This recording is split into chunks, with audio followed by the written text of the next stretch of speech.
تمہیں اگر نبی کے آنے کی خوشی ہے تو جانے کا غم نہیں. میں کیا پلیتا دسو کیڑی کتاب لکھی آئے اور کتھوں ثابت کرے گا کہ میرے مصطفیٰ مر گئے تے 10 مولوی جنازہ کس پڑھایا جی؟ نہیں توجہ. یہ جملہ کہہ کہ میں نے شاید ضائع کیا. میں نے کہا اگر میرے نبی مر گئے تو لے آنا حدیثیں کھول, کتابیں کھول, تاریخ کھول, مصطفیٰ بھائی وہ بندہ لے کر آؤ کہ جو کہیں سے ہمیں بتائے کہ میرے نبی کا جنازہ فلاں نے پڑھایا. میں کیا چلیا جو شمع پہلے جل رہی تھی پوری کائنات اسے دیکھ رہی تھی, وہ شمع اب بھی جل رہی ہے پر 4 دیواری کے اندر جل رہی ہے. جنگ ویسے ہی رہی ہے, 4 دیواری ہے. خواجہ خواجہ پیر مہر علی شاہ صاحب جب قادیانیت نے ختم نبوت پہ حملے کیے نا اور رافضیت اور خارجیت کا جب زور ہوا نا تو تاجدار گولڑا پیر مہر علی اچھا بولو سبحان اللہ بندہ ہو سید تو ہم احترام نہ کریں گے, ہو ہی نہیں سکتے. حجی نبی کی آل کا بڑا مقام ہے. پیر پیرا کسی آخو سبحان اللہ, پیر میرا حضور پیر مہر علی شاہ گولڑوی نبی کی عزت پہ پارا دیا, حضور کی ختم نبوت پہ پارا دیا, نبی پاک کے علم غیب پہ پارا دیا, نبی پاک کے حسن پہ پارا دیا. تو ایک عرض کرنے لگے سونے یہ لوگ طرح طرح کی باتیں کرتے ہیں کہ نعوذ باللہ نبی مر گئے.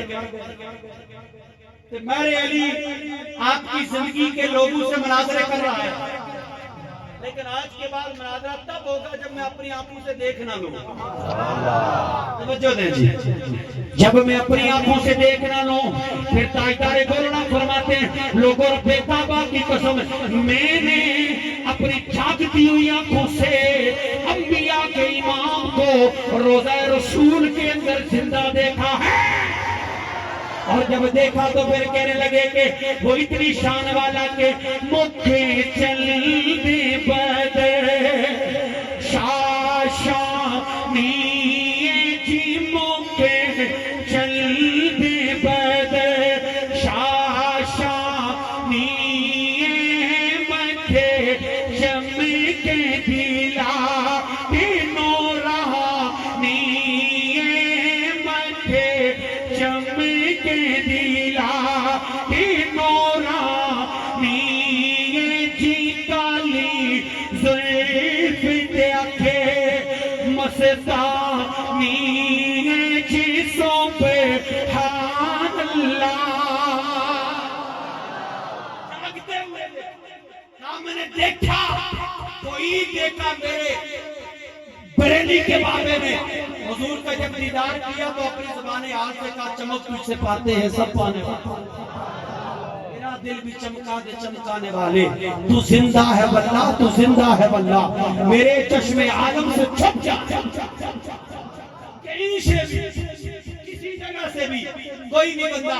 میں کیا پڑھیا تو حضور کی زندگی دیکھنا چاہتا ہے تو کم از کم زندہ لوگوں کے ساتھ چل تو صحیح نا, پھر تجھے پتا چلے گا میرا نبی کتنی پاور کے ساتھ زندہ ہے. میں نے کہا اچھا ایک اور بات میلاد کے حوالے سے. وہ جی دیکھیں اگر تم لوگ میلاد کرتے ہو تو اس کا ثبوت آپ کو بھی لوگ کہیں گے. رات کو بلکہ میں کوہٹا سے آگے ایک جگہ تقریر کر رہا تھا تو دوران تقریر ایک بابا آ گیا قریب اور اس کا بھی یہی سوال تھا. توجہ او جی کہاں پہ لکھا ہے قرآن میں کہ میلاد کرو, کہاں لکھا ہے حدیث میں میلاد کرو؟ میں کیا مولانا صاحب مجھے قرآن الف لام میم سے لے کے بلکہ الحمد سے لے کے والناس کی سین تک قرآن کی کوئی ایک آئے, نبی کا کوئی ایک فرمان ایسا لے کے آؤ جہاں رب نے کہا ہو مومنوں تمہیں نبی دیا ہے اب تم خوش نہ ہونا. میں کیا مولوی صاحب زندگی گزر جائے گی, ایسی بات کہیں سے بھی نہیں ملے گی.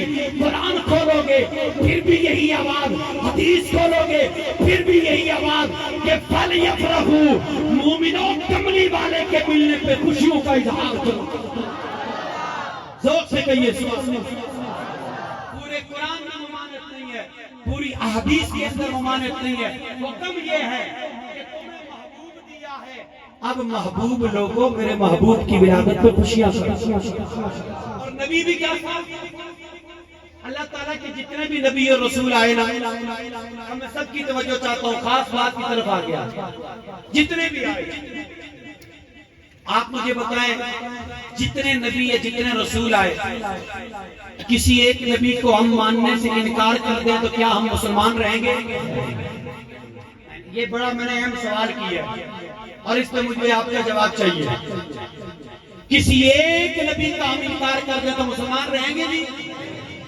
اور اگر کسی غیر نبی کو نبی کہہ دیں پھر مسلمان رہیں گے؟ سارے نہیں بولے۔ اگر کسی کو شک ہے تو ایسا ہو ہی نہیں۔ نہ بولنا یہ نیند کی نشانی بھی ہو سکتی ہے، بھوک کی نشانی بھی ہو سکتی ہے، تھکاوٹ کی نشانی بھی ہو سکتی ہے، لیکن میں نے آپ سے فیصلہ لینا ہے بزرگوں سے لے کے بچوں تک کہ کسی غیر نبی کو نبی ماننے سے بندہ مسلمان رہتا ہے؟ کسی نبی کو اگر نہ مانا جائے تو بندہ مسلمان رہتا ہے؟ پکی بات ہے، سوچ لو۔ تو کوئی اگر بندہ ایسا کام کرے یا نبی کو گھٹا دے یا نبیوں کو بتا دے تو پھر اس کے ساتھ جو بندہ چلے کیا وہ مسلمان رہ سکتا ہے؟ کل بڑی ڈاڈی ہے، سوچ سمجھ سے بولے ہو، توجہ ہے نا؟ کیوں؟ کیونکہ اللہ کا قرآن بھی نبیوں کی شانیں بیان کرتا ہے، نبی کا فرمان بھی نبیوں کی شانیں بیان کرتا ہے۔ میرا رب بھی کہتا ہے نبی بڑی شان والے، میرے مصطفیٰ نے بھی بتا دیا ہر نبی کی بڑی شان ہے۔ ان کا ادب کرو، ان کا احترام کرو، ان کی عزت کرو۔ لیکن اب میں آپ کو سمجھاتا ہوں، آپ کو پتہ نہیں ہے انبیاء کتنے دنیا میں تشریف لائے جی؟ 1,24,000 کم و بیش۔ شبیر صاحب آپ کی توجہ، مجھے ان بڑے بڑے لوگوں کے جبے اور بڑے بڑے لوگوں کی دستاریں اور بڑے بڑے لوگ جو ساتھ ساتھ مرنے کی 7 سٹپوں میں پگے باندھتے ہیں، ان کی پگڑیوں پہ مجھے لعنت بھیجنے کا دل کرتا ہے، اس لیے کہ ان جبہ اور دستار والوں کے سامنے میرے نبی کی شریعت کی برابر ہو، میرے نبی کی عزت کا حملہ ہو، اور مولوی اور وہ پیر واہ واہ واہ واہ کرتے رہیں، وہ ایک جملہ بھی نہ کہہ سکے مر جائیں ایسے پیر، مر جائیں۔ اس لیے جتنے بھی انبیاء دنیا میں تشریف لائے ان کی تعداد ہے 1,24,000 کم و بیش۔ 1,24,000 سارے بولو 1,24,000 کم و بیش۔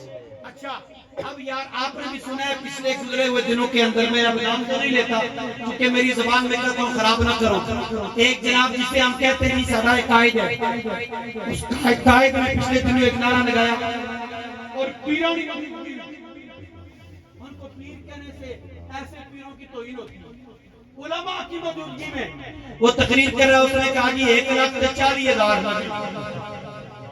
پھر بھی ہم کہتے ہیں دیکھیں نہیں ریاست مدینہ کی تو بات کرتا ہے، میں نے کہا جو ریاست مدینہ کی بات کرے اسے نبیوں کا بھی نہ پتا ہو، توجہ دینا میری طرف، جو ریاست مدینہ کی بات کرے ارے اسے اگر وہ پھر ساتھ یہ کہے میں لوگوں کو شریعت سے آزاد کروں گا، کلمے سے آزاد کروں گا، لفظ خاتم النبیین پڑھنا نہ آئے، میں نے کہا ریاست مدینہ تو نہیں بلکہ ریاست مدینہ میرے مصطفیٰ نے بنائی، ابو بکر نے بنائی، عمر نے بنائی، عثمان نے بنائی، اور اب ریاست مدینہ اس ملک میں وہی بنائے گا جو میرے نبی کا سپاہی اور غلام ہے۔